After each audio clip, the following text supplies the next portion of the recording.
What's up, guys? Welcome to the Resellers Podcast with Tech and Sports and Daily Refinement. Today, we're going to be talking about setting a baseline for your resale business.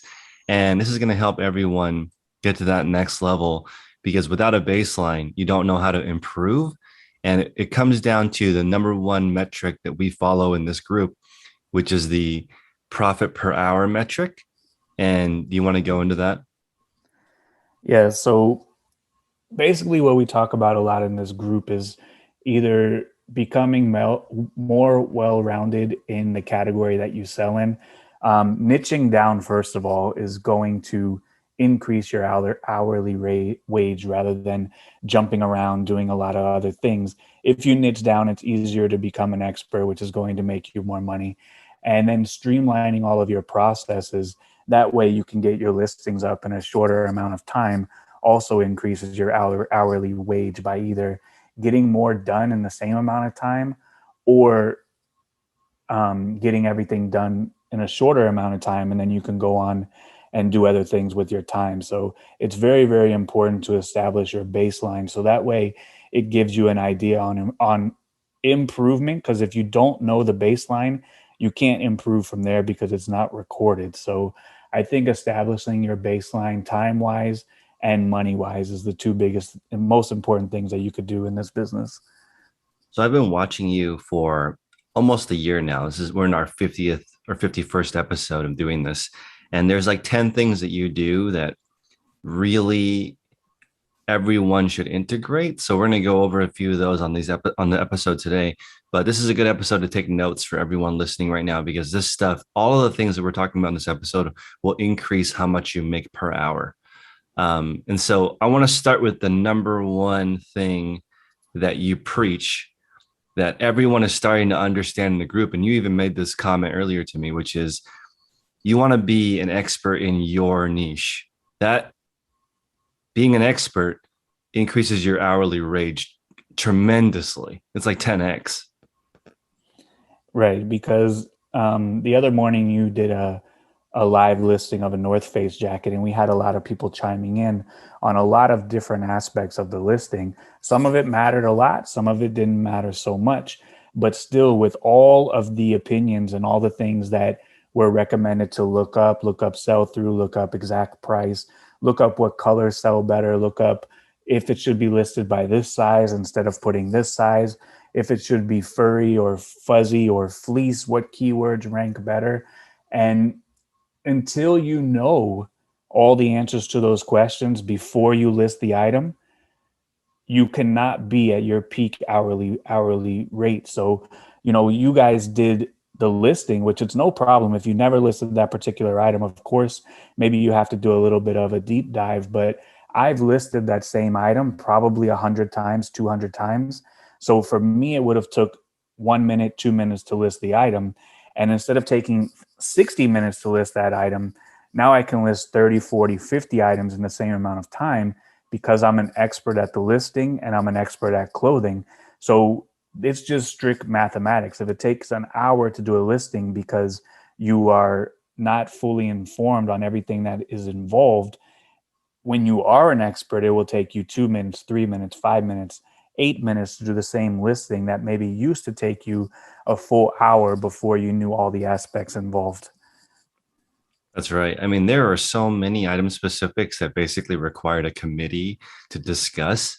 And, another one that people go down the rabbit hole is finding the exact model.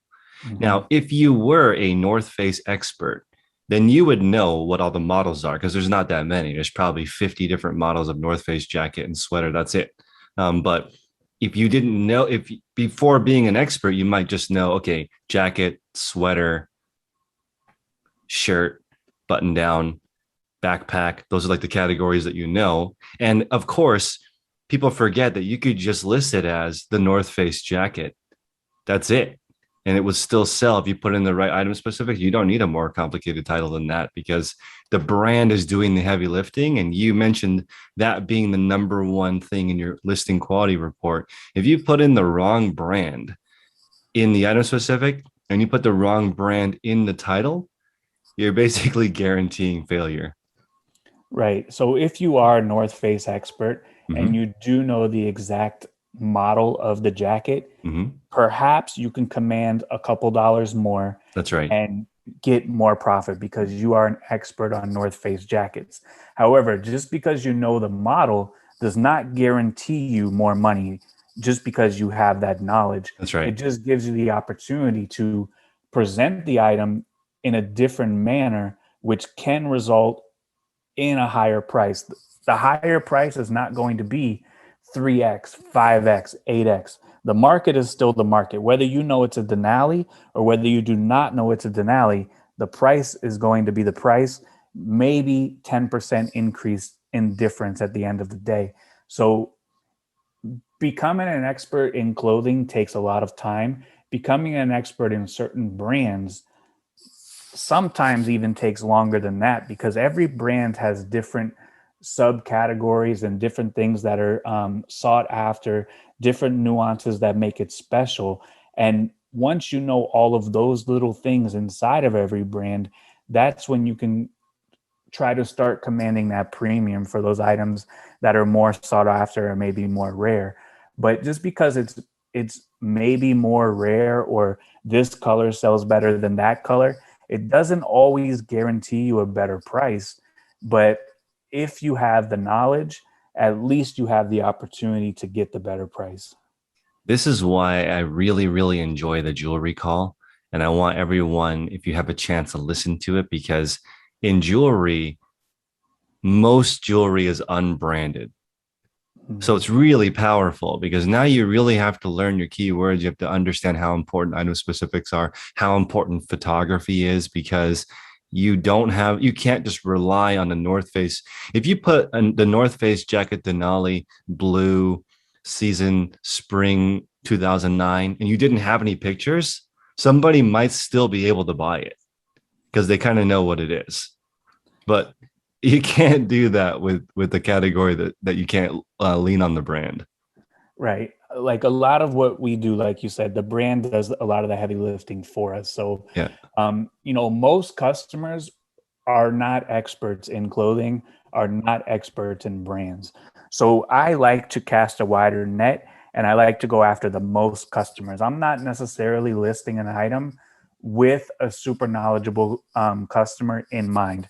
I'm more than happy listing a North Face jacket as a North Face jacket than maybe doing a half hour or 15 minutes of research to find the exact year and the exact model of a Mhm. jacket because I don't believe that most customers know the exact model and the exact year of the item that they're looking for. Sure, there are some, and those some that are looking for the exact model and year, if you have that in your listing and that customer comes along, that's where it lines up where you could make a couple extra dollars on the item. But that customer that's savvy enough to know the exact model and the exact year is probably also savvy enough to look for a listing that's going to be a little bit on the cheaper side from a seller who didn't take the time to put in that information. So it's kind of a double edged sword. It's either you do all the research and try to get all the money, it Mhm. doesn't guarantee it. Or you can put up a quality listing by listing the item with all the information that's in front of you and make sure that the listing is quality and put it at market price and it's still going to sell. So it's just up to you how you want to do it. I prefer to go after all the shoppers, not just the shoppers that are highly educated in whatever item that they're looking for. When you're an expert in your niche, you also understand that condition plays a huge role in whatever you're trying to sell your item at, and also pattern and also significance. There are North Face Denali jackets that sell for $1,000 because there's some kind of collaboration or has some kind of significance that you would only know if you were a super duper expert. But also, if you were, at a garage sale and someone's looking for a jacket, they may not care what brand it is. Maybe it's worth $8 because they need a warm jacket for the winter. So that's just something to consider. When you're an expert in your field, you understand how much of a difference the significance of it is, the condition of it is. You can recognize flaws. You'll know where to check. You'll know how to test the item. You'll know how to repair the item. In the women's clothing call this morning, they were talking about proper ways to de-wrinkle items or wash items or different fabric softeners or ones that are unscented versus scented. This all matters if you're going to do something at volume. Correct. And, this discussion is a dangerous discussion because it leads people down the rabbit holes of, Mm-hmm. I think I need to do hours and hours and days of research to Yep. become an expert. Mm-hmm. And when I say become an expert, it's more so becoming an expert at eBay because you can Mm-hmm. know everything about the clothes, Mm-hmm. but stuff sells on eBay for the price that stuff sells on eBay for. So you could be the most knowledgeable person in Patagonia or in North Face, Mm-hmm. but that doesn't mean that you'll ever sell a single item to a customer on eBay. So for me, becoming an expert is knowing about clothes, but knowing how to list and sell them properly on eBay. That is the true measure of a clothing expert to me, or any expert in any niche, because you have to know how to present that item to the customer where it's going to rank high enough where Mm-hmm. you do have a chance of selling it. You can be an expert and have bad title structure, have bad item specifics, have bad this or bad that, and the item may never sell because you think that the item is worth more than what the eBay customer is willing to pay. So I think, like, in terms of becoming an expert in the niche, I think a lot of it needs to be learned the old fashioned way, just by doing it, by going through the repetitions, by listing items, by selling items, by remembering what the item sold for. And that way you can establish your baseline on how much you can pay for an item. You already know the price of that it's going to sell before you even list it. You already know how to list it. It's more becoming an expert in eBay on how to list clothing than Mm-hmm. rather knowing everything about clothing. And let's say you're in the video game niche and people are talking about you may sell a version that's only compatible in Germany or the UK or that has different rules and doesn't work on this specific gaming system. You would only know that if you had some experience, but you have to get started. And people were talking about how do you know the difference between men and women's shoes versus kids' shoes? And there's a certain point that you've done it for a while where you now understand by looking at the shape, the design, the numbers, the size, the manufacturer, you start to pick up little cues and now you know how to sell something. And that I think we kind of just you kind of just grazed over it, which is you know what to pay for it. Mm-hmm. That is so massive. If there's the hottest brand in the world. It's CC Filson, and it's selling for $75, and it's going to sell in 5 days. You can pay a different amount than if you're buying a J. Crew sweater, and there's 4,000 of them that are identical or similar, and only five sell per month. Right. And it's very interesting because our business, we have to do all of these, but in a real company or a real business, they have buyers, Yeah. they have marketers, they have, people that do all of these different things, and they know what they can pay for certain items. They know the margin that's acceptable. They know how long they have before they have to mark this stuff down. Like, we have to know all of this stuff, and that's all a part of becoming an expert in your niche. So, like, if you spend a lot of time and get crippled on research, your baseline per hour is going to be very low. So the only way that you can increase your hourly is by putting up more quality listings. You can put up a bunch of crap listings, it doesn't matter. The only metric is quality listings. And if a lot of your time is spent on research, and there's two parts of research, there's research before you buy the item by looking it up on your phone and making sure it's a good buy, pondering, hemming and hawing whether this is a good buy or this is worth it. That's one part of research. And then you get the item home, you process it, you take a photo, and then you sit at the computer for a half hour trying to market research. Then, like, you've already researched this item 2 times, and all of that time needs to be accounted for if you're going to calculate your hourly rate. And if you can cut out the beginning research because you've already sold this item or a similar item for X amount of money, and you remember that, just by cutting that out and cutting the computer time out, your hourly rate is going to increase dramatically. And I don't know about anybody else, but that is all I care about. I want to do eBay in the shortest amount of time and make the most amount of money. Like that's the game that I'm in to play and in to win. So I don't want to research a bunch of items when I'm on the route. I don't want to sit here and research a bunch of items so I can list them. I want to get items that are profitable for me, that fit my ROI, that fit my margin without even thinking about them. And I want to list them without even thinking about them at all. And if you don't have to think about it, if you don't have to make a decision, then you could list 40, 50, 60 items per hour at, 15, 20, $25 profit each. And that's a huge hourly rate compared to figuring stuff out and maybe listing a handful of items per hour.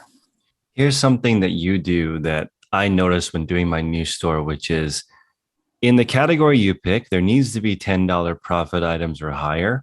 And you need to understand the margin. If you're selling one item and it ships priority mail in a flat rate envelope and it costs $7.18 versus a similar item that ships in a medium flat rate box that's $15, you need to understand your margins and you need to be in a category where you can actually make $10 profit an item if you're doing this solo.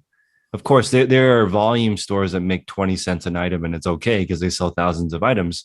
But if you're on your own, $10 profit helps you a lot. So you should pick a category where that actually can happen because you need that because if you're in a category where you never come across a $30 profit item and never come across a $50 profit item, then you don't have the ability to pick up the $3, $4, $5 profit items that sell immediately. You need actually all of them. I think you need the things that sell immediately, and you need the home run items usually don't sell very quickly. Right. And like you said, the person who does 20 cents profit at scale, they've already done all of the stuff that we've been talking about. Yeah. They've already figured out that it's worth them to list items that they net 20 cents because per hour they're selling hundreds of them or thousands of them, Mm. and their hourly rate is still very good. So the only way that their hourly rate can still be good with 20-cent margin is they are extremely efficient across the board for everything. Their listing is probably one and done because it's quantity. So they just had to do it one time. Their picking and packing is super fast.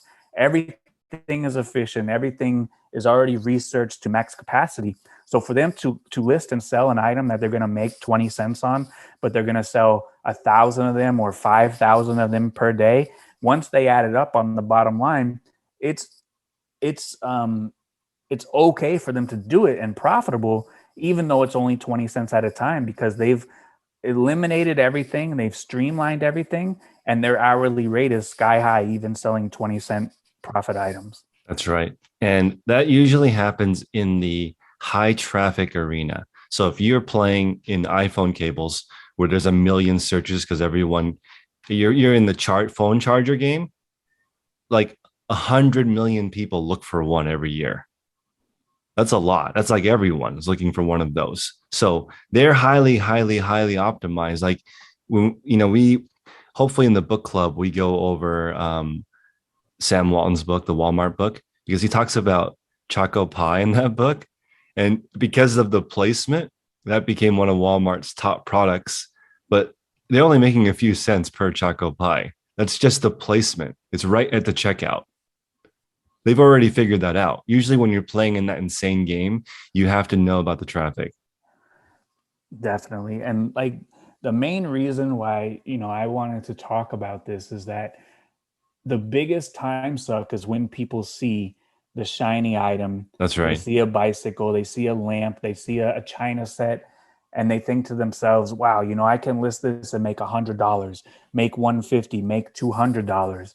But if you have a baseline established for, I can take this many photos per hour, I can list this many items per hour, this is my profit per item on average, you know how much money you make per hour. So when you see that bicycle that all after it's said and done is going to take you 4 hours to deal with, and you're going to make $250, if you normally make $100 an hour because you can get up that many items, or if you Mhm. normally make $50 or $60 per hour, you can do the math and see if listing that item that is maybe outside of your category And just because it's big and shiny and can get you that one-time hit of, maybe a good profit, then you know whether it's worth it or not to pick up that item, do the research outside of your category, list the item outside of your category, take this item down to a professional place that can package it up for you, and cross your fingers that it gets to the buyer in one piece.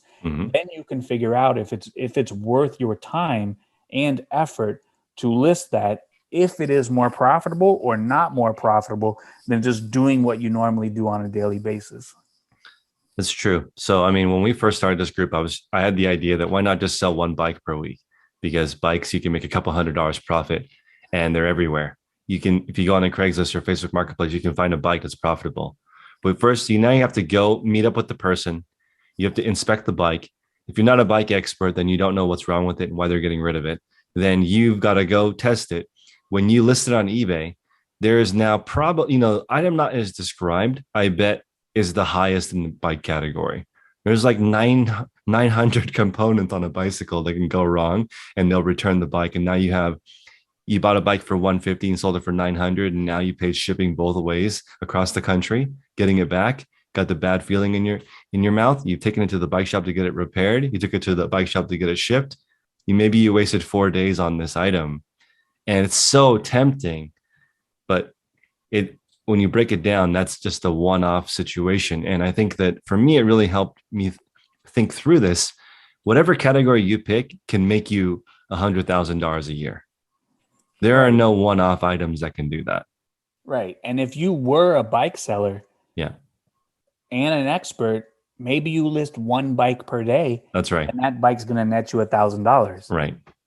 But and that's fine to do at scale of one bike per day, Yep. as long as you know what you're doing, as long as you know all the pieces, as long as you know how to make the repairs, minor Mm-hmm. repair or major repair, as long as you know how to ship it, then that's fine. Mm-hmm. But if that bicycle person got a polo jacket that can sell for 200, is it worth his time to do all the research on a polo jacket and then list the polo jacket?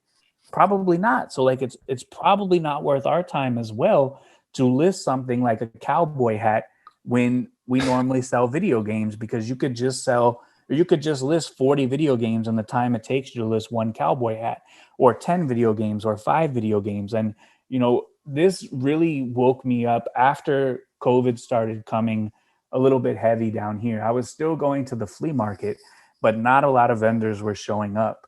And I wasn't finding a lot of stuff. I was coming home with like 5 or 10 items when I would usually come home with 100 or 200 items. So, on the ride home, I was just thinking, like, if I just sat home and listed 100 or 200 more items instead of coming out here to the flea market and finding 5 or 10, I would make more money listing items on eBay than coming out here and getting 10 items. So for my time, it was better for me to sit on the computer on Saturday and Sunday, increase my listings for the week, instead of going out there and hoping I find 10 or 15 or 20 more items. Because per hour, I make no more money than when I'm sitting in front of the computer. That's the most money that I make, is when I'm putting items on eBay. I do not make money washing them. I do not make money going out and looking for them at the thrift or at the flea market. I only make the most money when I'm sitting in front of the computer and I'm listing items. And maybe that's skewed because I can list 40, 50 items per hour. So every process has to be at a super high level before it's worthwhile for me to get off of the computer, since I have the ability to list 40 or 50. So if you have the ability to list 30 or list 20, all your other processes have to make you more money in order to remove you from the computer and remove you from the only aspect of this business that is a direct result of an end user buying the item and you making more money. I think your focus on being able to list more items allows you to not pick up a one-off item. Like, for example, my bike idea. I could get one bike a week, maybe along the route, but could I increase that to 2 bikes the next week and then 4 bikes the next week? It'd be really hard. You need a setup, you need a system in order to sell bikes. So the one-off takes you away from your main focus, and you can't scale your one-off because you can only scale one thing and just your main thing. So that's why after you start figuring out your hourly, it's easy to say no. I think Totally. it's easy to say yes when you don't know your hourly rate. Right. You'll say yes to everything. Easiest. It's the easiest It's because the easiest. Yep. Jen in the group was listing boots, and when you broke it down, like there was really no incentive to list those boots because like she wasn't going to make a bunch of extra money by listing boots had she just stuck it out and listed clothes. So for me, if you say, hey, I got a bike for you, I want no parts of it because I know I can list 30, 40, 50 items per hour, and the bike might take me 2 or 3 hours. If you Mm-hmm. brought me 4 bikes, that's 2 whole days where I'm not listing clothing. Mm-hmm. 2 whole days of listing is 250 items going up at a profit of what, 15, 17, 20, $12 each. Like that better be a bike that's going to sell for several thousands of dollars before it makes it worthwhile of me getting up off this seat and not list clothing. Yeah, absolutely. I think if we go into the focus of listing more items every single day, I think it takes you to that understanding where things come from because people always ask, how do I find more of a specific item? If you are an expert in that niche, you know where the items come from. Everyone that in the group has been doing this for a long time. It's odd how supply is usually not the problem. It's Yeah, usually not. And if you know how to list, if you know where 50 of one item comes from, you'll be able to get 100. right. That's really the thing. But if you sell in 10 different categories, you'll never figure out where these items come from, where the supply is. Right. The only people who have supply issues are 50 miles away from a thrift store or like a thrift store and maybe 200 miles away from several thrift stores. But, even for them, they know where to get the supply. It's just difficult to get to it. So, like, everybody knows the supply. And that's one piece of the puzzle that you have to calculate to get to your hourly rate. So, you got to calculate getting the items, photography, prep, doing research if need be, listing your items, putting them away, shipping them.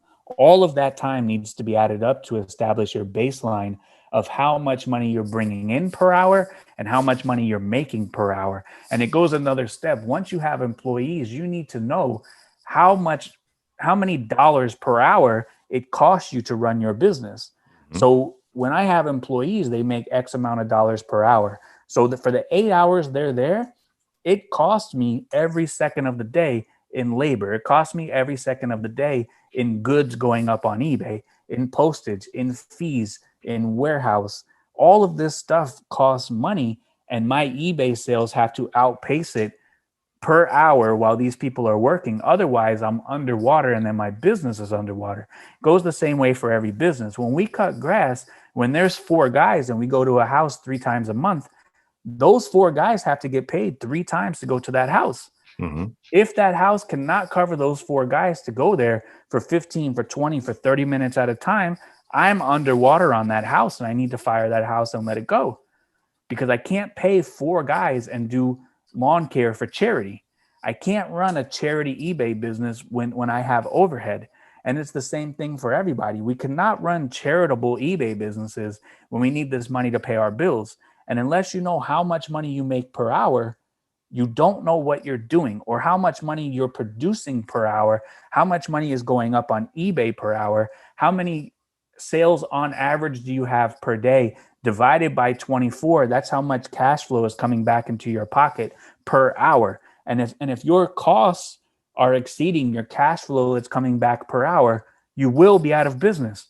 You will not be in business in any business very long if your costs are outpacing how much money you're bringing in sales.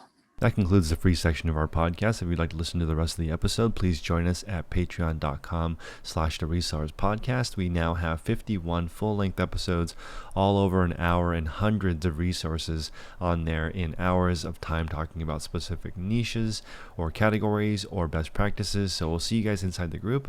Everyone have a great week. See you next time.